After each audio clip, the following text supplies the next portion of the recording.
Операцията на Васил.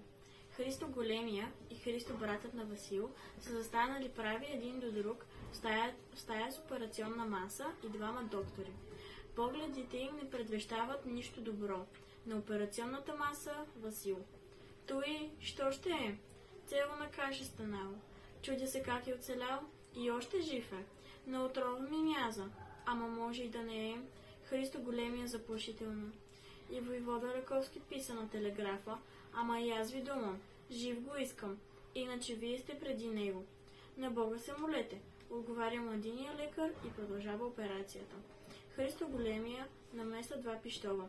Конник в галоп препуска през планини и равнини. Сменя няколко пъти конете. Пристига от Белград в казармата. Скача от коня, срещу него Христо Големия и Христо братът на Васил. Христо Големия с плачевен глас. Опустихме го, отче. Конникът отмята качулката си. Отец Матей. Не сме го опустили. Къде е? Тримата влизат в сградата на казармата. Христо, братът на Васил, върви тежко, последен с наведена глава.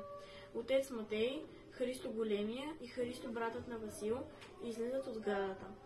Отец Матей върви пред тях, а те след него носят носилка с болния. Слагат го внимателно в кабриолета легнал. Христо се качва на капрата. Братът на Васил сяда до главата му. Отче Матей на коня и потеглят. От един прозорец на казармата гледа косовец общи, лицето му изкривено от злоба. Отец Матей спира къщ, обръща и среща този поглед. Косовец общи поглежда снимката на Васил и още 10 легионери от втора лигея, направена предния ден в Белград, ден преди операцията, и лицето му се изкривява от смъртна злоба.